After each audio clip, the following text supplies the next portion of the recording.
Frank Schwab, Jason Fitz. Sunday night means it is time for inside coverage.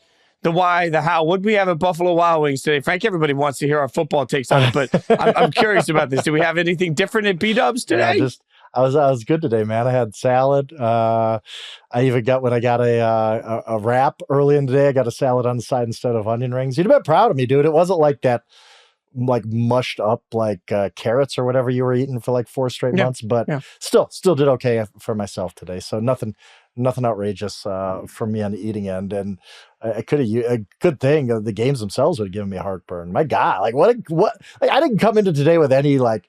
I was like, these games kind of stink except for Lions Packers, and then we just had a bunch of like crazy games. Yeah, the NFL usually delivers that way, doesn't it? Yeah, wild, chaotic endings, especially even on bad games. And what we're going to do on this show, as we always do, is go through every single one of them. By the way, I did have a bite of the loaded buffalo chicken tots. And did you not look at the calories on that, by the way? Oh yeah, no, I looked at the calories. That's why I had a bite of the loaded. I had one bite, and I was like, okay, breaking news. This is better than grilled chicken, but also I'll just have my grilled chicken. Okay, let's get to the games. And usually we start by talking about the Sunday night game. We're not going to do it that way this week because we're beholden to the games that gave us all of the feels. And man, I was watching Detroit. I was watching the Packers, knowing that I have been tough on times to Jordan Love, as you know, knowing that I have been hesitant to heap wild praise on the Packers. I was genuinely interested in a game that was ugly with muddy weather and all sorts of opportunity to slow down Detroit. I thought, what is it going to look like when you have to muck up 2 teams that definitely, they got to learn how to win through these sorts of games. The Lions went out and they lioned. They win 24-14 in a game that felt like a statement for Detroit to me, Frank. Like this felt like Detroit saying, hey, however you want us to win, we will beat you. That's exactly what it was to me, because I was curious about the Lions. I think this was their first game outdoors the entire season. And we've all heard Jared Goff splits inside and outside, and it's not good for Jared Goff outside, spoiler alert. And you just wondered, okay, well, you can put up 52 points on the Titans in a dome. Great. That's cool. What can you do when it's just a driving rainstorm the entire time? And the Lions said, yeah, we could win that way too. Well, how do you want to play this game? Because we can win whatever style this game's going to be, we can win it. And yeah, the Packers made a lot of mistakes. This was not the Packers' best game. The Jordan Love interception at the end of the first half was awful. I get all that. But this was Lions saying, we're not messing around this season. Like, however you want to play, whatever challenge you put in front of us, we can go out and beat you. And just absolutely impressive. This is a team that looks like we're ready to win a Super Bowl. I don't know if they can get there or not. It's a long season. Injuries happen. Postseason's weird. But if they can get that 1 seed, I keep thinking about Detroit in January and how crazy it was last year. Will you amp that up again if they have the number 1 seed? 2 home games away from a Super Bowl. I don't think anybody's beaten Detroit in Detroit. Like, I just can't. I can't envision it in January happening. And they're going right towards that number 1 seed. This is the best team in the NFC. And I guess the question, because I'm a guy who ranks football teams every Monday, are they the best team in the NFL? Regardless of what happens tomorrow with the Chiefs. I hate doing that because context matters. If they beat the Tampa Bay Buccaneers 72-0, like, yeah, okay, that would change opinions, of course. But as I sit here right now, Fitz, the team I just saw beat the Packers today is the best team in football. And we'll see what happens tomorrow night, but I anticipate putting them number 1 in the power rankings going forward. They have the loss that the Chiefs don't. The Chiefs have the pedigree and all that, but they pass the eye test every week, this Lions team, of just, hey, we can play however you want to play. We got the best offensive line in football. We have a quarterback that seems to complete 90% of his passes every week. Amon-Ra St. Brown is just unbelievable. This defense is still playing well without Aiden Hutchinson. They really only gave up 3 points in this game. Like, yeah, the Packers got a couple kind of garbage scores, a field goal, and then a touchdown and too late. But that was after the game was done. As soon as the Lions came out to start the second half, score a touchdown right now, you know, well, this one's over. This ain't happening anymore. So hats off to the Lions, man. This is, to me, in my eyes, right now, the best team of football. Frank, if you don't put the Lions number 1 in your power rankings, you're a coward. If everybody can't just step back and admit that the Lions are the best team in the NFL, then all we're doing is sitting here saying, okay, Kansas City, Kansas City, Kansas City. And I'm taking nothing away from the Chiefs because all they do is win. Even when it's ugly, all the Chiefs do is win. But to me, and I've told you this before, I love a team that has an audible. I love a team like a choose your own adventure book where, hey, turn to page 72 if you want to go right, turn to page 84 if you want to go left. Today, what we learned is that truly truly, the Lions are a choose-your-own-adventure. Whatever the adventure is, they will find a way to beat you. And I don't want to gloss over the fact that Jared Goff, 18 of 22 in this game, continues to play low-mistake, high-efficiency football. And when you are doing that at the quarterback, when you can trust, and this is a theme we're going to get into a lot about today's action, when you can trust that your quarterback is not going to lose you the game, you have a massive advantage. So when we talk about the best teams are the best teams, sure, that's the case for Kansas City and Mahomes also. But the difference here is I got a quarterback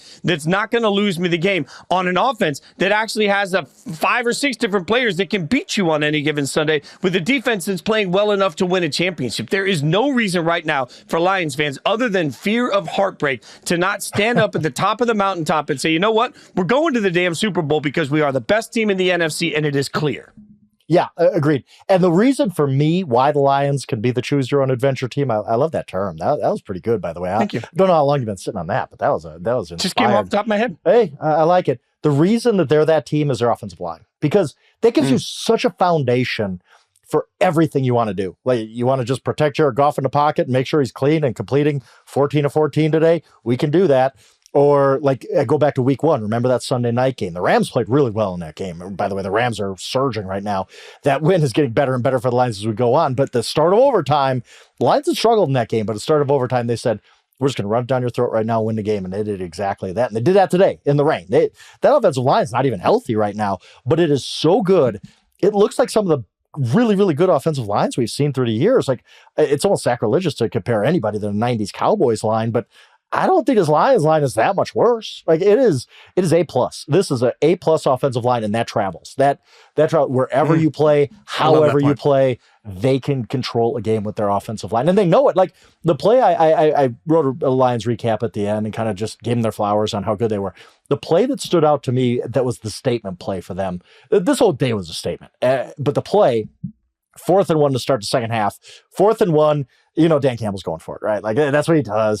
Sometimes I disagree, but this time, 4th and 1, we're going to go for it. And we're going to run the ball right up the middle. And Jahmyr Gibbs had a crease that he literally could have crawled into the end zone for 15 yards. Like, the line just blew everybody out. And Packers didn't play it well. They didn't hit their gap fits and all that. But it was just so impressive that the Lions were like, 4th and 1, we're just going to run it. They could have called it. They could have been like, we're running in that gap right there. And their offensive line's so good that they can do it. The upcoming schedule, they go to Houston, a good football team, Sunday night football game. They'll still be favored. Then they have the Jags. They'll be favored. The Colts, they'll be favored. The Bears, they'll be favored. Green Bay again at home, considering what we just saw, they'll be favored. Like, this team right now, sitting at 7-1, will be favored in their next 5 matchups before they take on the Buffalo Bills. I think it's pretty reasonable at this point to look at the Lions and say, okay, 7-1 is going to turn to 12-1. And when we're watching this Bills matchup against the Lions, the conversation is going to be, is this a Super Bowl preview? Like, that is very real for where the Lions are. And it's time to stop talking about who the Lions were in the 80s, who the Lions were in the 90s, who the Lions were 3 years ago. So it's time to start acknowledging who the Lions are right now, which is the number 1 seed in the NFC, the best team in the NFL. Fun too. Like, this is a fun team to watch. Fun football to watch. Yes. They're just really executing at a high level. Let's not forget their one loss at home to Tampa Bay. Not ideal by any means. They outgained them like 460 something to like 216. Like, it was a fluky loss. They've really outplayed the Buccaneers. They just Goff had some mistakes in the red zone and whatnot. So this team really hasn't been beaten yet this season. They haven't had a game where you're just like, ooh, yeah, the Lions took one on the chin there. No, they've lost one, but they didn't get outplayed. Like, they just lost. And like, think about this too, Frank. Unbelievable. This is so new, right? Like, there's Chiefs fatigue everywhere. There's Chiefs fatigue. Yeah. We can admit that. The same thing that happened to Golden State when they won a bunch of championships. We got Golden State fatigue. Greatness eventually makes everybody tired of watching greatness.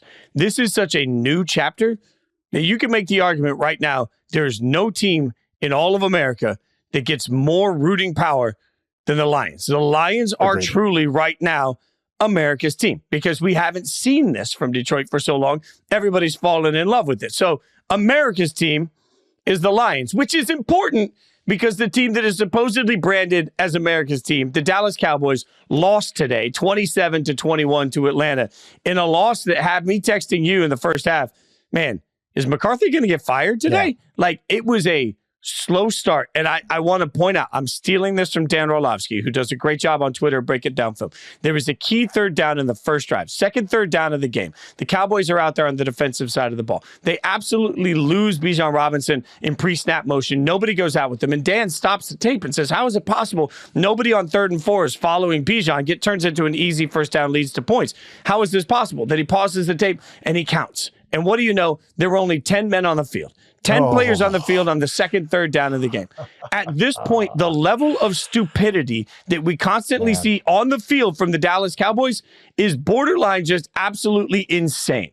I cannot wrap my head around how bad you have to be as an organization from the top all the way to the bottom, from the head coach all the way to the water boy. There has to be a level of just culture that is ingrained in not paying attention to the details that is absolutely part of the fabric of who the Dallas Cowboys are right now. And that's the inexcusable part. It's not, to me, it's no longer about scheme. It's no longer about players. It's no longer about execution. It's about the fact that nobody in that organization, from Jerry Jones all the way down to the bottom of the barrel, seems to be paying attention to the details. And details win and lose you football games. So when you look at why the Cowboys stink, the answer isn't just because of the sidelines or the owner or the players. It's all of it together. And the answer is just in huge all caps letters, culture. The culture of the Cowboys stinks.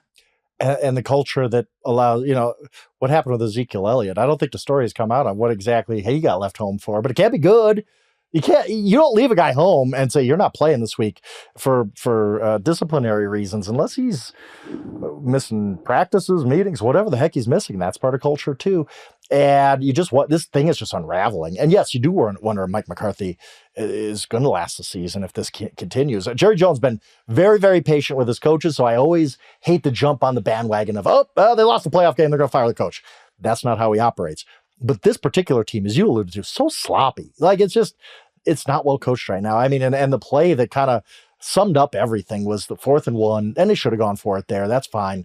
But you run this tricky jet sweep to CeeDee Lamb, who just gets blasted immediately. And it's like, what are you guys doing now? Like, what's even happening here? Dak Prescott gets hurt in this game. It's not going to get better for the Cowboys. Look at their upcoming schedule. It's rough. Like, this team is not set up. Like, we just talked about the Lions going on a run. Opposite's true for the Cowboys. They don't have easy games coming up, really. Like, goodness, can we just flex out Giants Cowboys on Thanksgiving? Because is that possible? Oh, like, can we get rid of that? But yes, and you look at, I still don't think the Falcons are some great team. I think they're getting better.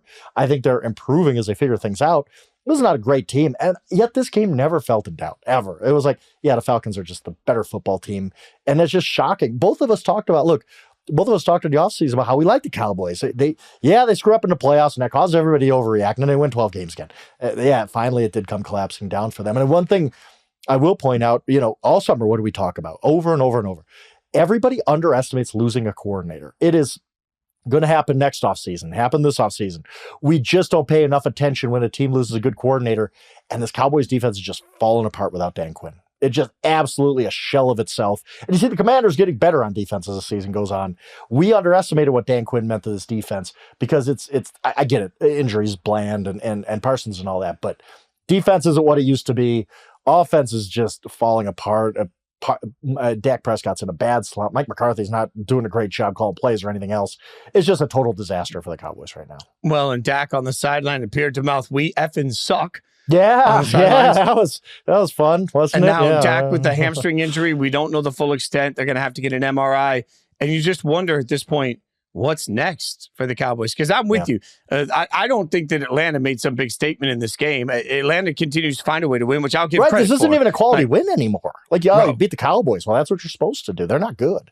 Yeah, and so I look at this now and say, how do you fix this? How do the Cowboys keep this thing from going off the rails? And the answer is they don't. And this is important context. If you're brand new to the show or if this is up on social media and everybody's screaming at me, the important context is how often we've said Jerry Jones is patient and how often I've said, look, they win 12 games a year for a reason. Now I'm actually, for the first time, looking around saying, what would Belichick do? Because that's the name we always talk about. Like, would these sorts of absolute just asinine moments on the field happen repeatedly on a Belichick organization? The answer is no. Or Andy Reid or one of the Harbaughs or, any good coach, really. I continue to look at this and say, I don't know if precision and boring execution, the things that it seems to take so often to win football games. I don't know if that can even exist in the Cowboys. Jory talks to us all the time about the distractions that come when you are part of the Cowboys organization. Jerry's got to look in the mirror and figure out how to eliminate all of those, because at some point, it's the old adage, how you do anything is how you'll do everything. The Cowboys don't do anything like they give a damn about the little things. And what do you do at that point? Their offensive line didn't play well enough, right? Their defense is obviously banged up, but they go into this game with a real opportunity, and they did nothing to make me feel like the Cowboys are anywhere near turning the corner. I feel like their season is lost. I feel like the Cowboys have a better chance right now of a top half of the league draft pick than they do of making the playoffs.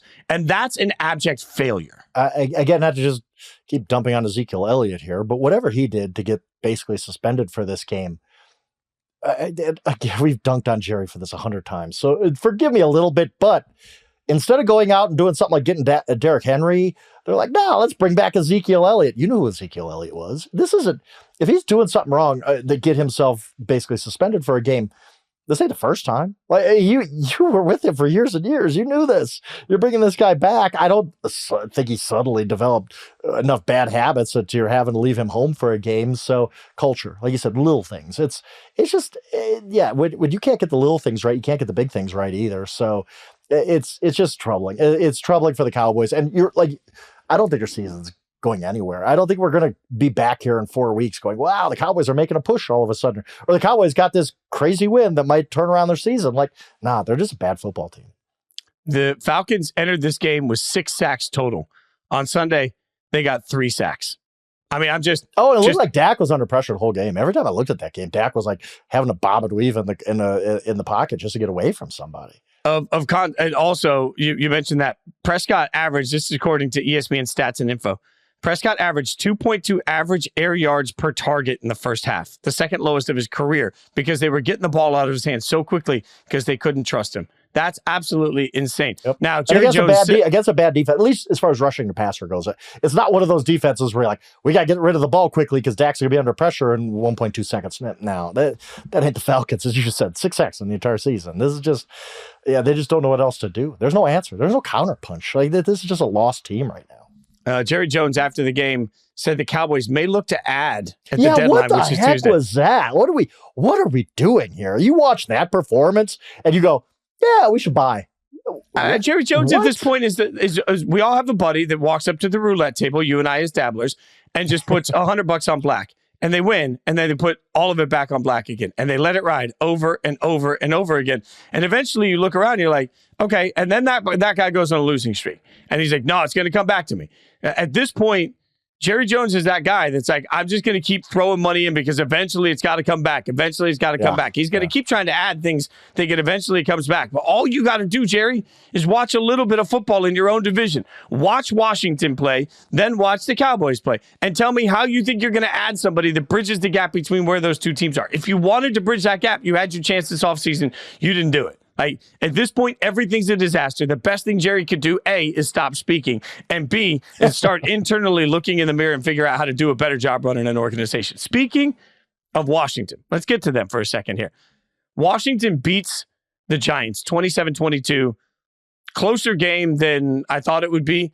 It ended up being a closer game than it looked for a lot of the game. Washington was in control. The Giants make a move at the end. But of note here, Washington is 7-2 for the first time since 1996. Hey, by the way, real quick, Fitz, do you know what their win total was beginning of the season over at BetMGM?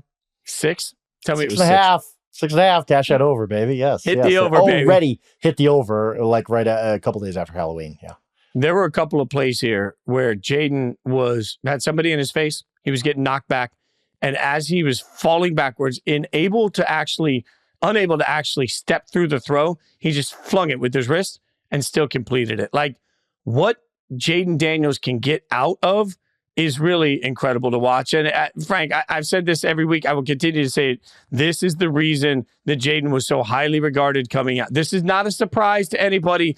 It's a surprise he's doing so well so quickly. But what we're seeing from Jaden is not a surprise. This is exactly why teams were clamoring to try and get to Jaden Daniels. Like, Jaden Daniels is doing exactly what the NFL hoped he would do. If there's a best case, worst case for every draft prospect, Jaden is hitting the best case out of the gates. And dude, it is just, it is fun to watch. For everything else Washington did to win this game, Jaden Daniels is fun to watch. Oh, he's incredible. And I think we need to give more credence to the fact that the SEC is the NFL's junior varsity at this point. If you could ball out in the SEC, you're probably going to be pretty good in the NFL because you're basically playing NFL talent every week. And Jaden Daniels last year at LSU had twice as many explosive plays as every other quarterback in college football or whatever. Yeah, I mean, we all saw the stats. That's why he won a Heisman Trophy. He was just dominating that league. And so him coming to the NFL, yeah, it's a different speed. It's a lot better, obviously.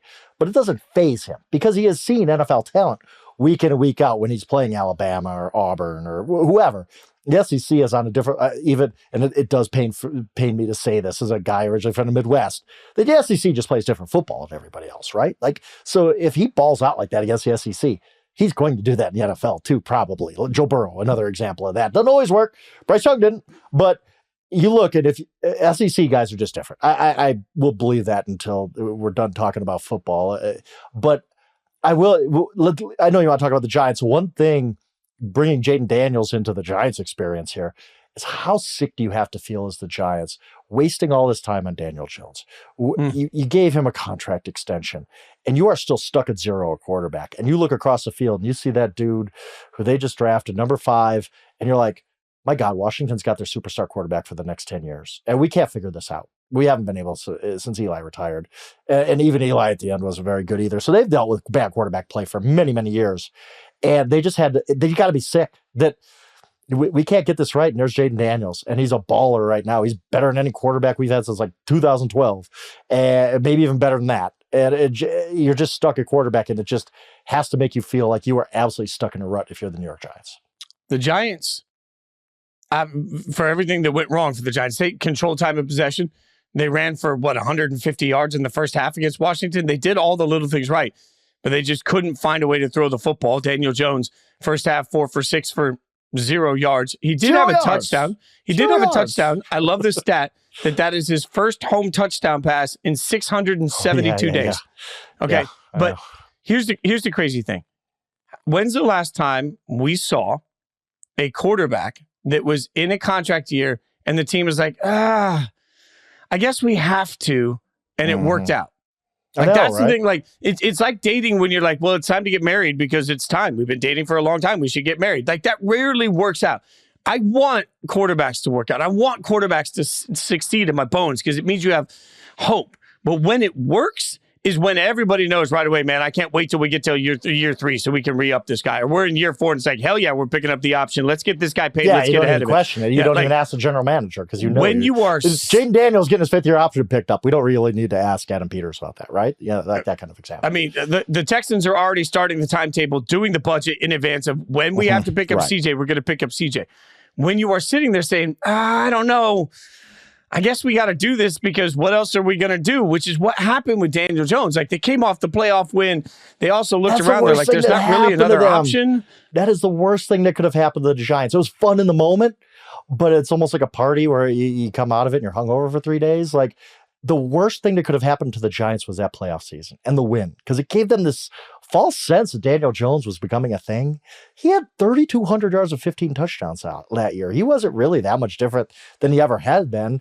They just got a bunch of lucky wins, and then they ended up going against an overrated Minnesota team in the playoffs and beat them. But all of a sudden, you're like, whoa, Brian Daboll, Daniel Jones, he's the next Josh Allen. And you give him a 4-year, $160 million deal that everybody kind of looked around and was like, I don't know about this. I don't know if this is a good idea. And now you're just like, you've wasted. Our colleague Charles McDonald wrote about this today on Yahoo Sports they got to just end this thing. Like, they've wasted too much time. Like, there's no reason to keep this Daniel Jones experiment going. Take the L, throw in the towel. It's done. If I am the New York Giants tonight, I'm working the phones. I'm calling every team in the NFL, and I'm saying, hey, if you need a quarterback and you just want to try one out, here's my sales pitch. Look, I know Daniel Jones hasn't been great, but maybe this isn't the right environment. Maybe he needs a change of scenery. I know that there's some money that would have to be worked out. That's a bit of a difficult issue.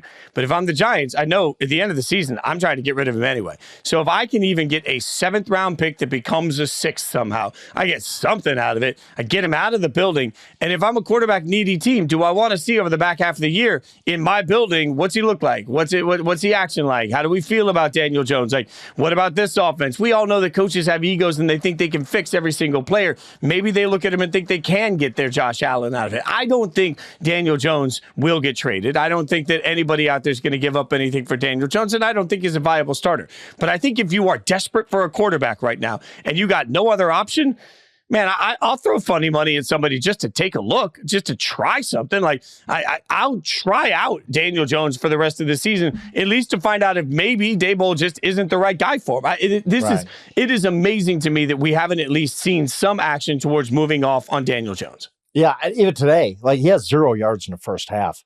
And I was like, Drew Lock's starting second half here. I even had basically a story written, ready for it. And I'm like, wait, Daniel Jones coming out for the second half. Why? What's the point? Like, yeah, he played a little bit better in the second half, but he was so bad in the first half, he couldn't overcome it. And you just reach a point, like you said, like trade, yeah, the cap ramifications and all that probably prevent anything like that from happening. But at some point, you just need to turn the page. Somehow, some way, you just need to rip the Band-Aid off and say, we have wasted 6 seasons. 6 seasons on Daniel Jones. And he's really never looked good. Like, he's been okay. Like, he's topped out at okay. And he had the 1 playoff win. And everybody equates when a team makes the playoffs and they win a playoff game to, the quarterback must be great. Like, no, that's why quarterback wins is a stupid stat. Like, Daniel Jones was not great that season by any means. He was very pedestrian.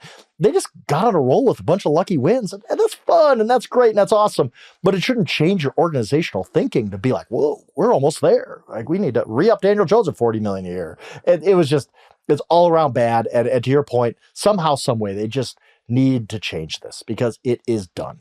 We have seen the results already. 6 seasons is enough. And it's time to throw a towel, Giants. It's just not working. If I'm the Giants, I'm throwing the towel in the entire organization. I'll trade Daniel Jones for literally anything because I'm firing my coach and my GM at the end of the season. I'm cleaning the house and I'm completely starting over. If I know I'm completely starting over, I don't want anybody hamstrung by anybody else's bad moves. I want a fresh start in the organization. Bad teams oftentimes try a partial fresh start. I don't think that ever works. I'm talking from the outset, fire everybody. And once you've fired everybody, sit down and figure out who your new president of football operations is. Then sit down with that president of football operations together and hire a GM. Then that whole council together hires a head coach. And through every single step of it, everybody's aligned and communicates every ounce of who's responsible for what. That is the only way I think you can build structure out of a team that sucks and try and turn them into something positive. And then you got to rip it down to the studs, the foundation of the whole thing, and rebuild it. It's a process, I believe, that takes years for most teams. So that's what I'm doing. And look, the one example, it didn't take years, obviously, but Washington is a great example of this. New ownership, hires new president, hires new GM, hires new coach, hires new staff, drafts new quarterback. All of a sudden, wha-bam. If I'm the Giants, I'm looking at my own division and saying, anything short of that, I'm not dealing with it. So, frankly, I'm trading anybody and everything for anything that I can possibly. I'm giving up the light fixtures at this point. I don't give a damn about anything that's in that guys. I'm not trading Malik Neighbors. I'm not trading. Oh no, I keep your foundational pieces. I'm not keeping any of my coaches, my front office. You're right. I'm not keeping my coach, my front office. Good, I think, but I'm keeping. I'm not keeping my quarterback. I'm not keeping the holy trinity. The coordinators, the coaches, the GMs, the team president. Hell, I'd fire the owner if I could. All right, I'm trying to fire everybody. In the meantime, we'll take a quick break, and then we'll figure out who else should get hired, fired, and break down the rest of the Sunday action. Frank, we didn't start with the Sunday night football game because, well, it wasn't all that great. Minnesota beats the Colts. Fine, we got it. Great. Minnesota gets a win. But here's my question for you. If what we saw tonight is the reason that the Colts decided to make a quarterback change for Joe Flacco, who was meh in a game that they lost, why are you not playing Anthony Richardson? Why was that worth all of the hype? You, Jason Fitz, are a kind man, and to call him meh is very, very kind. Thank you. He was terrible. Like, Flacco was awful. They didn't really score at all on offense. Their only offensive points came on a field goal, and that came after a Colts interception and a 2-yard drive. They literally did nothing. Now I get it. Brian Flores, good defensive coordinator. That didn't really affect Jared Goff and Matthew Stafford the last couple of weeks, did it? This is just how Flacco looking bad. He just kind of showed like he's a late 30s quarterback who probably doesn't have much left in the tank, and maybe we got fooled by that. So I think if you're the Colts now, you got to come back and say, well, we said Joe Flacco's our quarterback moving forward. Can we just go back on that and go back to Anthony Richardson? At least Richardson in this game. Look, I've been critical of Anthony Richardson and how poorly he's been playing, but at least in this game, Richardson would give you something on offense, his running ability. Even if he's completing just as poorly of his passes as Joe Flacco, at least adds some dimension. Joe Flacco added nothing in this game, and that's why they lost. And honestly, this was just an ugly, ugly performance by the Colts. Yeah, and you mentioned the running game. Jonathan Taylor, 13 carries for 48 yards. It just, I didn't look at any of this and say, oh, yeah, the Colts are really on the cusp of something meaningful. Like, no, the Colts are treading water. And when you're treading water, play your young quarterback. I don't see any dominance right around the corner for what Indianapolis is trying to accomplish. No. And on the other side, it's not like Sam Darnold covered himself in glory. I mean, he had 3 bad turnovers, one of which was a fumble return for a touchdown, a couple of really miserable interceptions. That's kind of the book on Sam Darnold. And we're starting to this wasn't a great game. If the Colts were a little more competent on offense, the Vikings probably lose this game. And we're talking about them having a 3-game losing streak, and that's what we would have been talking about already.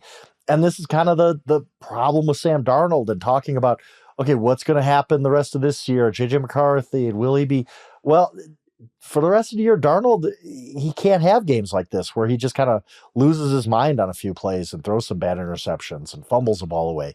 That's been a knock on him his whole career, and I thought that was kind of bubbling up tonight. They were just pretty lucky that the Colts were even way worse in this game, because it's not like Darnold is that good, and it's not like the Vikings played that well either. Defense they did, not on offense. When I watch Sam Darnold, I keep thinking about what we've talked about a lot that Mike Tomlin said when he made the quarterback switch. Don't confuse good for great. If they believe J.J. McCarthy can be great, we might be seeing that they believe that Sam Darnold, we might be seeing at this point that Sam Darnold's ceiling is good. Don't confuse good for great. Maybe they could just get through this year, but don't confuse good for great.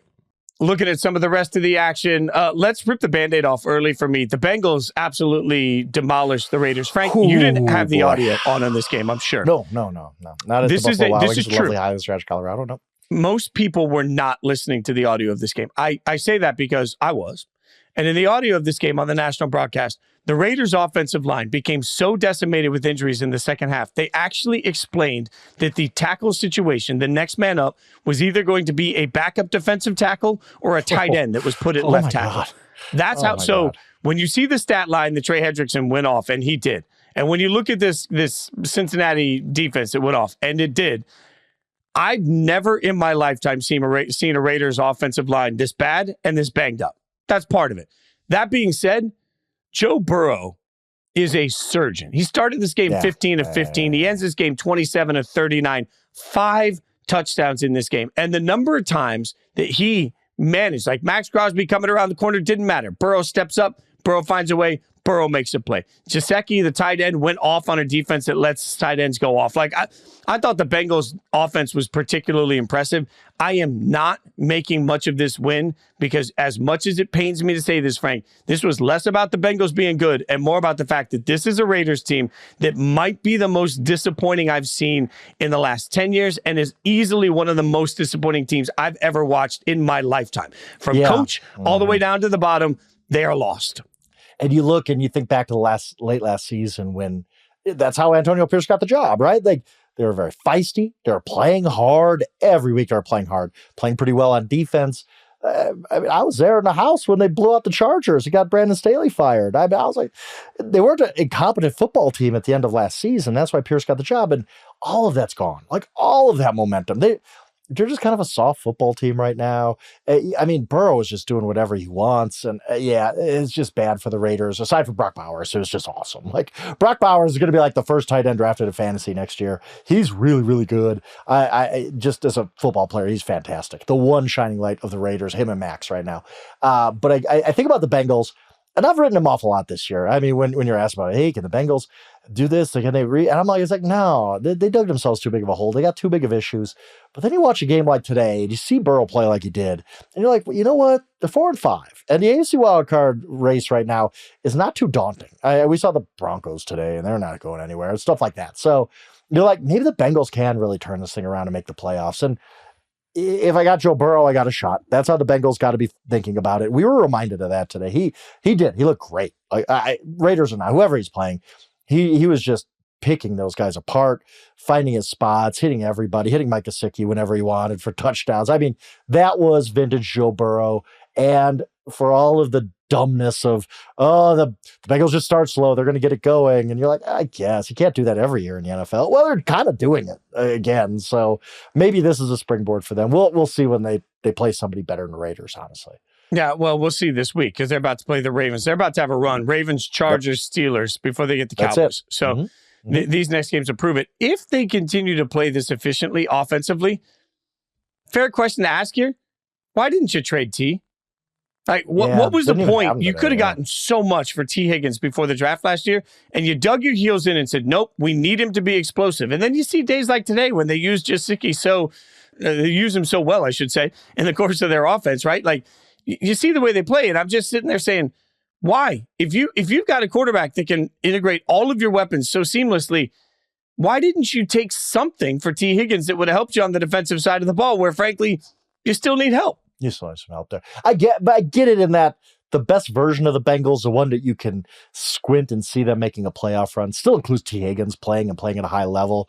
But, you can't really predict that he's going to be banged up all year. But, yeah, to your point, like, you look back and you're like, they could have gotten a lot for him. If you look at what's being offered up for some of the best receivers in the NFL, he's in that group. And, yeah, I get that. But I still think if the Bengals are going to be more than just like, oh, hey, we got the 7 seed and we got blown out in the wild card round. It's going to be because T. Higgins is a big part of this offense. He does lift them a little bit. As we stand right now, let's just keep in mind that the Bengals are right there in the thick of the AFC standings. Yeah. Like that's real. And it doesn't make a lot of sense, but 4 and 5 will put you right in where you need to be for that 7, 8, 9 seed. So, maybe all hope is not lost for the Bengals, and maybe you're right. You mentioned earlier the Chargers. The Chargers absolutely thumped the Browns 27-10. But I think the story of this game is that Jameis came back to earth. Like last week, it was, could Jameis be the guy moving forward? And all of a sudden, when the Browns take on a real defense, which the Chargers absolutely have under Jim Harbaugh at this point, like, my God, when the Chargers take on the Browns, all of a sudden that offense looks pedestrian. Yeah, Jameis looked terrible in this game. And I spent all last week saying, the Browns could be a good team. The Browns are going to be good. This is what it looks like with a competent quarterback. And then they just got rung up in this game. This was just awful. I mean, the Browns, 2 massive breakdowns in coverage lead to 2 long Justin Herbert touchdown passes. They got behind early. That offense wasn't getting them out of anything. And I will say, this is what I led winners and losers with this week. Jim Harbaugh, man, I'll tell you what, like, I spent the summer trying to think logically, about everything. And I was like, yeah, Jim Harbaugh's a great coach, but he hasn't been in the NFL for 9 seasons now. This Chargers team just got rid of some key veterans because of salary cap stuff. He doesn't have the type of talent that really fits what he wants to do yet. It's going to take a year or 2, right? Nah, it really didn't. Jim Harbaugh's just that good. Like, he is a great coach. He is one of the 5 best coaches in the NFL, probably. And it's not that I forgot that. I just thought this situation, even for the great Jim Harbaugh, was going to take some time, and he's proven me wrong. This is a Chargers team where you look at their next upcoming games. They should have a pretty big cushion in the AFC wildcard race. I think they're going to the playoffs. They're figuring out how to kind of when to use Justin Herbert because they're never going to be a pass-first team. They're never going to let him throw for 5,000 yards again. That's just not what Jim Harbaugh wants to do. But have him play efficiently, and we're going to still run the ball well. We're going to play good defense. And all of a sudden, it just looks like, yeah, coaching matters, especially when you make a home run hire like this. They have changed their franchise with Jim Harbaugh. He has won everywhere he's gone, including 15-0 with the University of Michigan last year, national championship, and he's doing it again. It is very impressive how Jim Harbaugh has raised everything with the Los Angeles Chargers. You talked about the Cowboys and the little things that get away from them, and how like they're kind of sloppy here and there, and 10 men on the field and a key play. That never happens to the Chargers. Like this is just a well-coached football team. They can take advantage of basically whatever you're going to give them. They're going to take it and they're going to throttle you with it, as they did with the Browns today. You mentioned Herbert not going to throw for that many yards. He was sacked 6 times, all in the first half in this game. But Myles Garrett was awesome in this game. Myles Garrett was great on this. But conversely, the Chargers defense thought that was pretty incredible. Like, not only did they get 3 interceptions, they sacked Jameis 6 times. They blocked a field goal. Like, they just absolutely dominated defensively in this game in a way that the Browns looked outmanned to take a punch. That was at least a fun game to watch. I'm sitting as we speak in Nashville, Tennessee. I was in Buffalo Wild Wings watching the Titans take on the Patriots, wondering why the hell I was watching that game. Look, everybody today is going to talk about a couple of the really good plays that Drake May made, which I think is fair. But also, I don't want to gloss over Drake May had some really stupid throws in this game, too. A pick at the end of the game that was unnecessary. I didn't understand. It was a really great moment. Drake May had almost 12 seconds running around with seconds to go in the game, running around, got the end zone, got the touchdown, ties the game at 17. What I don't understand, Frank, is why not go for 2 there? Well, you got to go for 2. Go for 2. End the game. You got 1 win. Or 2 wins. I'm sorry. Sorry, Jam Mayo. You got 2 wins. Well, like, what do you got to lose? Anytime you're an underdog on the road, you score like that, you go for 2. Now, I haven't seen this explanation. I can't lie, because I was right into the afternoon game, so I haven't had a chance to really take it. That's something I usually do late Sunday night, Monday morning, whatever. I wonder I think anyway, the rationale had to be my offense is gassed. They need a break. I don't know if we can get a 2-pointer right here, because Drake may just run around for like you said, like 12 seconds, and it's hard to put your offense right back on the field and say, okay, go get another score. But you almost had to. I just thought it was an immediate mistake. Like, you go for 2, and then we saw it happen. Titans go down, they kick a field goal, the Patriots come back without a whole lot of time to work with. Drake made kind of a desperation pass that gets picked off. So yeah. Jerod Mayo's still a rookie head coach, and I thought it was a mistake not to go for 2. Jerod Mayo was asked after the game about the decision, and this is his quote. I don't want to get into that. It's a good question. I just don't want to get into it now. What the hell does that mean? That's a pretty, like, you made the decision. You got to be, I know Jerod Mayo's a stand-up guy, a great player too, a great leader and all that, but you have to say, well, I'm the leader here. This is why I decided what I did.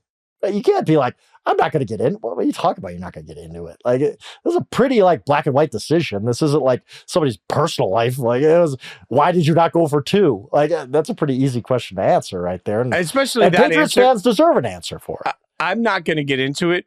Every single reporter, every single sports talk guy, every single TV station that covers the team, now they're going to dig. They're going to try and get into it. They're going to try and figure out. Like, when a coach tries to avoid a question, it's no different than if you're sitting in the room and you're on your phone and your girl walks in and she's like, hey, who you texting? None of your business? Yeah. Really? How's that work out? Like, how's that work out? When a coach stands up at the podium and says, I'm not going to get into that, how's that work out? Yeah, like, I've never never seen a bigger thing where Jerod Mayo could give us he could have. My offense was gassed. I just didn't. I just wanted to. They needed a break. I thought this was the best. Or I had faith in my defense in overtime. If we had to get a stop, whatever. Or just to be like, hey, my decision, feel of the game, my decision. Yes, my decision, feel of the game. I just felt like we could win in overtime. Whatever it is. Yes, you're right. You turned it into a bigger story by saying, like, I'm not going to get into that. Well, why aren't you getting into that? What are we talking about here? Well, the Titans get the ball in overtime. They drive down the field. They get a field goal, and then the Patriots driving with the opportunity to try and win or tie. And an over-aggressive throw for no good reason by Drake May leads to an interception. That's how the game ends. Drake may give it, then take it away. I believe Drake is going to be a star in this league. I do too. I'm not walking back from that. Like, he's not perfect by any means. He makes mistakes, but you watch and you're like, there's something here. And that's why I always complained about Bryce Young. I know we'll get to him. I always complained about Bryce Young last year there was not many times when you're like, that's it. That's why they drafted him 1 overall. There are many, many moments each Patriots game where I'm like, that's why they drafted that guy 3rd overall. And they just said no to all these teams that were trying to trade up to that spot. Let's do Bryce right now. The Carolina Panthers get a wild win, 23-22 over New Orleans. They're both now 2-7. Saints have lost 7 in a row. So let's start with the most obvious part to me. How in the hell is Dennis Allen still going to be the coach of the New Orleans Saints tomorrow? I mean, what else do you have to, if you don't get fired at 2-7, what exactly do you have to do to get fired? 7 straight losses, and you lose to that Panthers team, which is just dreadful. Terrible. And everything is bad for the Saints right now. I mean, Derek Carr throws a hospital ball. That gets Chris Olave just crushed. He's out of the game. That's a huge loss for them. I honestly did not know who their receivers were by the end of the game. I was watching that game like, I really don't. Bub Means isn't there. Rashid Shaheed isn't there. Chris Olave is not there. Like, who have they even got on offense anymore? So I get it. There's injuries, but this team's just not good. Like, they're just not good. And then Michael Thomas just shreds Derek Carr after the game on social media, basically get him out of there. He's terrible. Like, everything's bad for the Saints right now. And The only question is whether you want to fire Dennis Allen midseason or not. If he comes back next season, every Saints fan would revolt. Like that, it's just not happening. It's just not realistic so Dennis Allen is just dead man walking the rest of the year. It's just whether you fire him now or not. And I don't see any good reason to keep a coach around when that's like, give somebody else a shot. Maybe you find, interim does a great job and maybe whatever it is. I never buy into the whole, what's the point in firing a coach midseason? There's always a point in firing a coach midseason. You've lost 7 straight games. Like, you look terrible. Really, both sides of the ball. You just lost to the Panthers. Like, what's the point? Why not fire a coach midseason if you know that's going to be the outcome? Josh DeBow of the Associated Press tweeted out, most losses as a starting quarterback through 4 seasons, Derek Carr. Through 5 seasons, Derek Carr. Through 6 seasons, Derek Carr. Through 7 seasons, 8 seasons, 9 seasons, 10 seasons, and now tied with Archie Manning through 11 seasons with 91 losses. I was going to say, I thought Archie would have been the trivia answer there, yeah. He is tied with Archie 11 seasons in. Most losses as starting quarterback. Michael Thomas had several tweets, not the least of which, quote, dude's scary and panic and just throw the ball. Get him the F out of here. He's so ass. He went off. Now, Carr was asked about I thought that's what you tweeted me today. I didn't know that was Michael Thomas. Wow. All right. Glad to know. Carr was asked about it on the podium, made it clear that he doesn't hear anything, good or bad, because he doesn't look or listen to social media. Yeah. Also was pretty... That's why he blocks everybody on Twitter. Yeah. Okay, go on. Yes. He was pretty honest about the fact that he said, look, of all the teammates I've ever had, this is the only one that's ever had a problem with me. I'm going to politely disagree with Derek Carr about that statement, given some things that I've heard from people that had the chance to play with him. And they went on to say, like, whatever Michael Thomas needs to feel, he should feel. But like Carr sort of deflected this. There is a moment here where let's remember that the New Orleans Saints decided to get pot committed to Derek Carr, who I think is a pretty good quarterback, but he's not a great quarterback. And this is exactly who Carr is. Carr is one of many quarterbacks we're talking about today that can make just enough throws to make you feel like you've got a chance, and then makes just enough throws to make you feel like your team is absolutely lost and you have a disaster and there's nothing you're going to do to win. So that's the Saints are stuck. The more curious quarterback portion of this to me is Bryce Young. He goes in, he gets his first big comeback drive, right? Like, everybody's liking the way Bryce is playing with this little break he's had. Okay today. Yeah. Uh-huh. Why not trade him? I mean, if you're Carolina... That's the thing, though. I think you've invested so much that if another team is going to say, we see something in Bryce Young, he could be a good quarterback, I think the Panthers need to say, well, if they see it, we should see it too, and we need to see this thing through. It depends what you get offered. I mean, if you get not pennies on the dollar, but you're not going to get dollars to the dollar, right? I think if you're seeing Bryce Young develop to the point where you could trade him to another team, then you're seeing Bryce Young develop to the point where you can keep him around and have some hope for your 3 and beyond, right? Like, I don't buy that you necessarily have to trade him. I don't think it's so toxic or anything there. I mean, there's a working relationship. Yeah, you got benched earlier this year. It's because your play wasn't any good. Bryce Young knows that. Like, I don't think there's any weird thing going on there. He got benched because his play wasn't good enough. And now he's playing better. He's not great by any means yet, but there's been strides. Like, you could see it. You're like, oh, okay. There's a little bit something there. That the game-winning drive today looked pretty good. Played pretty well. Made some throws. So I think that's the thing. I guess I'm just saying, again, if Bryce Young's playing well enough for another team, that should mean he's playing well enough to stick on your team. I also don't believe that the Carolina Panthers are going to like any of the quarterbacks coming up in this year's draft. Bryce Young is what's better the thing? than That's the thing. Okay, go ahead and trade Bryce Young. Cool, great, awesome. What an idea we had. Who's your starting quarterback on opening day of 2025? Like, the answers are going to be ugly. The answers are going to be weird. Just bring Sam Darnold back. I kid. All right. Well, we'll take a quick break. We'll break down the rest of the Sunday slate when we come back. All right, I thought one of the more entertaining games, big statement game. The Bills take down Miami 30-27. Statement in the sense that Miami's offense is back, right? This is the second straight week with Tua that if you have fantasy football guys at all on your roster, you looked and you smiled today because, like, they're just putting up points. Everything looks better. Devon Achane gets more. Raheem Mostert gets more. All the wide receivers feast. Like, it's exactly what we expected. But yet again, Frank, for the second straight week, the offense and Tua are fine, and they lose a game. Josh Allen gets the ball. Like, Josh Allen Mahomes them, right? Like, gets the ball with, like, 2 minutes left, drives down the field, gets the winning field goal. Really, a couple of big plays, a couple of big penalties on that drive that were good calls. I'm not questioning the rest. They were good calls, but it helped move the ball down the field. So Buffalo gets an important win over Miami, and Miami's got to be looking around saying, what in the hell? Like, we did what we're supposed to do. We scored points, and we still lost the football game. Miami, the vibes coming out of there with the coach and the players was basically like, this is our playoffs. We got to win this game. We can get on a roll. And then to lose like that is just heartbreaking. There was a penalty on that final drive, 3rd and 9. Josh Allen just throws it up deep. I think it was to Keon Coleman. And Jordan Poyer, the Dolphin safety, just comes in, arms at his side, and just basically launches his helmet into Keon Coleman. I'm like, you didn't think that was a foul at any point when you're doing that action? And that's 15 yards. It keeps the drive alive. That gives them just enough to get Tyler Bass in the field goal range a little later in the drive for a 61-yarder. Bass he missed an extra point earlier. Obviously, he missed wide right in the playoffs last year. A little bit of redemption for him. Good moment for him. And I look at the Bills. It's a little concerning, I guess, that they couldn't put the Dolphins away. That if Jordan Poyer doesn't lose his mind on that play and take that penalty, the Dolphins are getting the ball back with a chance to drive down for Jason Sanders and win that game themselves. So that's not great for the Bills, right? But you have to get the win. They're going to wrap up the AFC East very, very soon here, sooner than any of us expect. To me, though, this is about the Dolphins. Just kind of your season's done. Like, it stinks because you lost Tua for a while. But even when Tua's played, I think they're 1-3. They haven't looked really good. I mean, you blow a game to the Cardinals last week. You had a chance to win this game. You kind of make some mistakes you shouldn't make. It stinks for the Dolphins, but they've done a lot of this to themselves. There are 8 games left in this season. The Bills have a 4-game lead in the AFC That's East. That's unbelievable. I mean, I did not, of all the things in the NFL this year that you could just not predict happening, the Bills leading the AFC East by 4 games 3 days after Halloween is not something I had on my bingo card. I'll tell you that.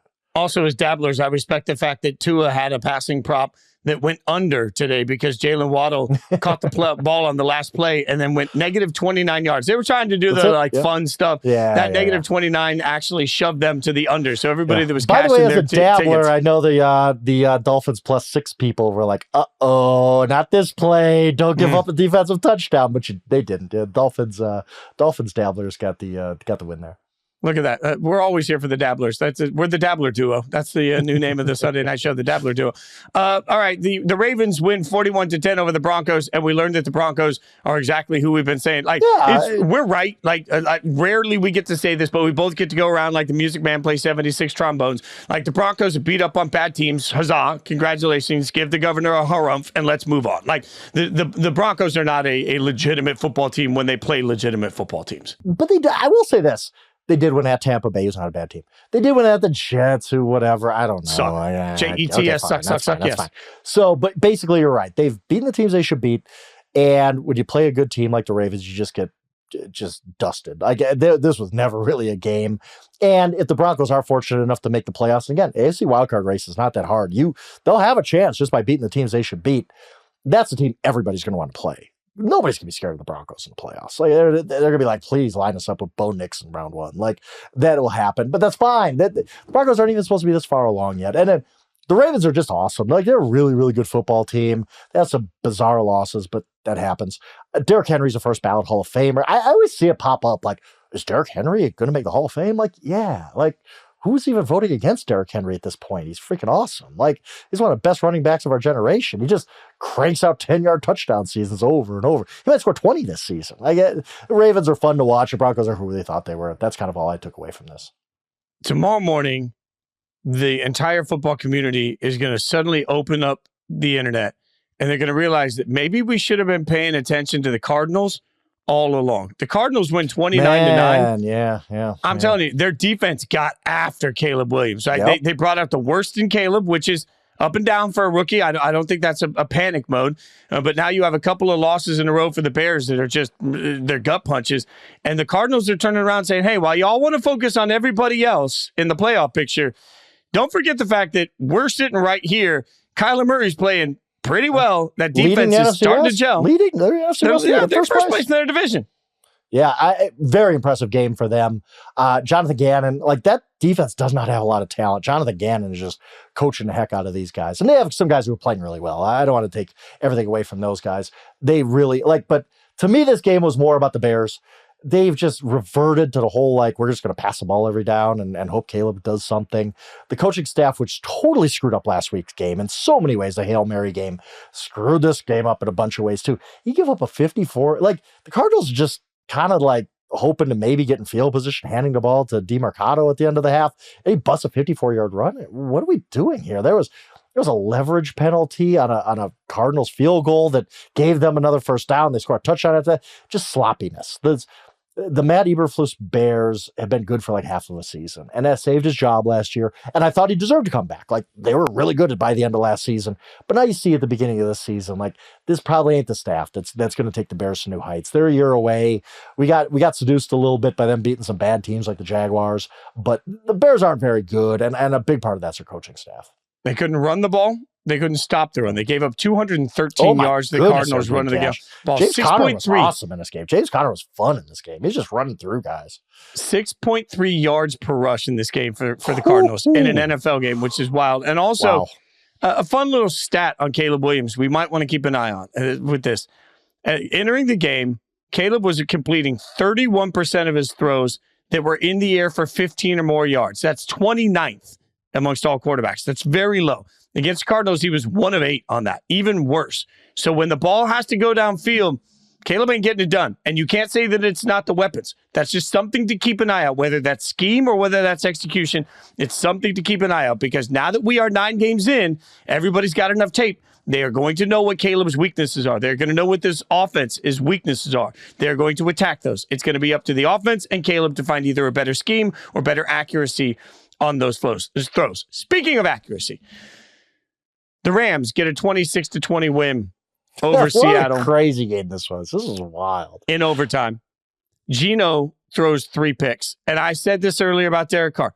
Geno Smith is just like Derek Carr in the sense that he will make a couple of throws a game that make you say, holy cow, I cannot believe we have Geno Smith as our quarterback. And then he'll make a couple of throws that make you say, holy cow, I can't believe we have Geno Smith as our quarterback. Same phrase, different inflection. I mean, 3 picks, 2 of them in the red zone. One of them is a 103-yard pick six. To be very clear, no matter how this game ended up, this game was lost because Geno Smith didn't play well enough. And that's the reason, Frank, you've heard me say it all year. I have trust issues with the Seahawks because I don't know if I can trust Geno in a big spot.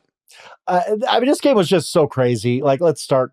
Puka Nacua gets ejected for a punch. Like, Puka? When's the last time a wide receiver threw a punch? Yeah, I was like, okay, that's weird. I didn't expect that from Puka, but whatever. They're down 13-3, and you're just like, okay, this ain't a Rams day.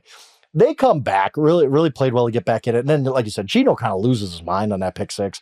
He's just thrown to nobody. He just feels the pressure, kind of gets the ball out, but it's right to the Rams safety, who returns it to Bucko 3. And then Seattle blocks a punt right back in it, and Geno throws another pick at his own 7-yard line, or not the Rams 7-yard line. And just like, oh, this is going to be the Geno game. Then Geno gets up off of the mat, makes an unbelievable throw to Jackson Smith and Jigba to get them in range so he can hit and Jigba for the game-tying touchdown. And then in overtime, they're just marching downfield. They go for that 4th and 1, get crushed. And then the game-winning play, Matthew Stafford, like another guy who I wrote a couple of years ago. I think if Matthew Stafford makes the Hall of Fame, he's going in the Hall. If Matthew Stafford wins the Super Bowl, he's going into the Hall of Fame. I got a little bit of heat for that. I think Matthew Stafford's like pretty solidified as a Hall of Famer after the last couple of years. He's playing some of the best football of his career. He makes some unbelievable throws in overtime, including heaving one up to Demarcus Robinson, who makes a one-handed catch for a walk-off touchdown. One of the most zany, bizarre, weird, fun games we've seen all season. Unbelievable. But yes, the Geno thing comes first and foremost, where even within the same half of a quarter, he made 2 throws that no NFL quarterback should ever make in a bad way. And then he rallies them to tie the game. And if they could pick up a 4th and 1, might win him the game. So yeah, just crazy, crazy game. But yes, honestly, Geno lost in this game with some of his mistakes. You just can't do that. You can't no matter what good you do, you're not overcoming that. So we forget about that. I hated going for 4th and 1 in overtime. Last time I checked, points win, especially in overtime. Yeah, and I hate that because I don't know. No, but here's what I hate. Here's what I hate. Okay, it's super aggressive, and I'm okay with that. But then why weren't you super aggressive at the end of regulation when you tied the game and you had the chance to go for 2? Yeah. You could have just gone for 2 then. If you're going to be aggressive, be aggressive. Like, don't pick and choose when you're going to be aggressive. And if you believe your defense can get a stop, then kick the field goal and get the damn stop. I know it didn't make a difference because Seattle turned around, marched down the field, got the touchdown. That's all that mattered anyway. I just didn't like the call on it at all. Speaking of things I didn't like, the only game we haven't gone through yet on Sunday, the Eagles beat the Jags 28-23.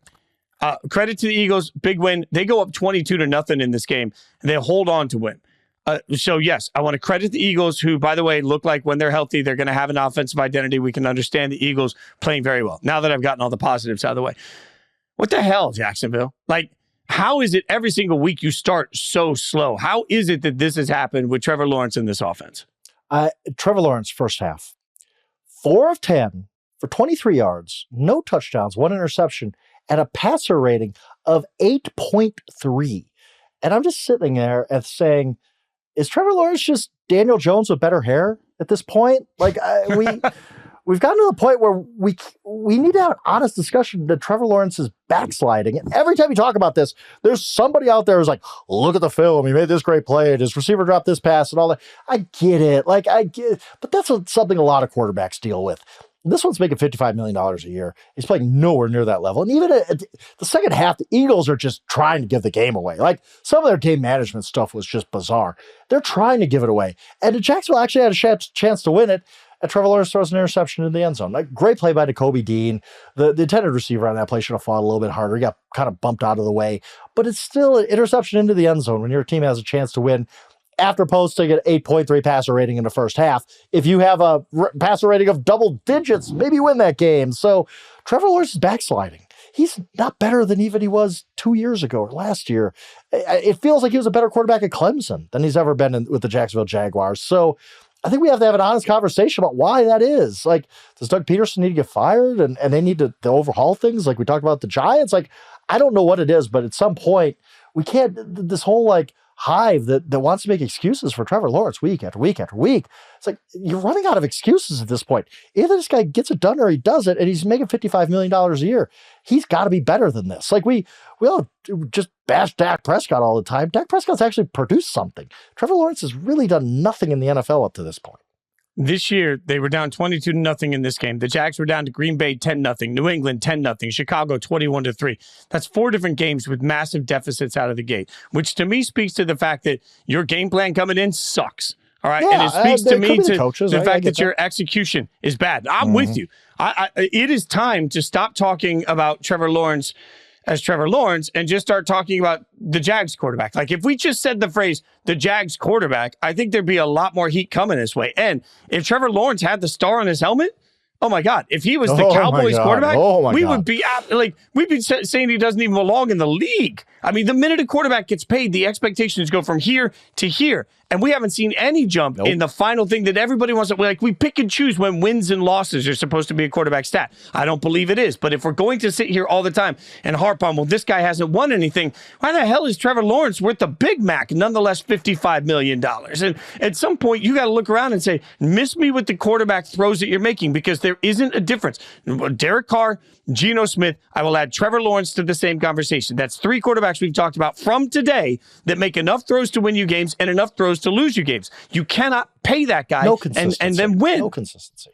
Yeah, no, you can't. He's got to be better than this. Flat out. Like, I get it. Like, yeah, sometimes his receivers drop passes. Sometimes the guy throw to an end zone gets pushed out of the way by Nakobe Dean. But a lot of quarterbacks deal with this. You think Dak Prescott's working with a lot right now? Not really. I think Patrick Mahomes was working with a lot last year when Kadarius Toney was screwing everything up. Not really, but they find ways. And you can say, well, he's not Patrick Mahomes, of course. Yeah, great. Well, he's getting paid $55 million a year. At some point, there's a responsibility that comes along with that paycheck to play at a certain level, to elevate your franchise. And this is a franchise that's about ready to fire its second coach midseason, and Trevor Lawrence's very short career. And that's not a good mark for him. Kansas City taking on Tampa Bay Monday night. Kansas City favored by 9. Any reason you don't think Kansas City rolls in this game?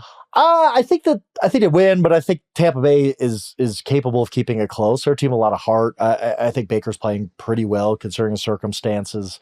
Kansas City doesn't blow a lot of teams out, so I think Kansas City wins, but it's one of those like 23-17 type of wins where we're like, yeah, the Chiefs, they just keep winning, but they're not really like the 2007 Patriots or anything yet. Yeah, I agree with that. I think Kansas City wins an ugly football game by 10. It just feels about That's right. fine too. Yeah. I can see Stone, our heart breaks for Stone because he's a Seahawks fan. So, in fact, I don't think any of our teams actually won today. So, it's just a typical Sunday on this show. Stone, appreciate his work behind the scenes. And then, as always, you can follow us on Twitter. Make sure you rate, subscribe, review, tell your friends, your family, your enemies, tell everybody.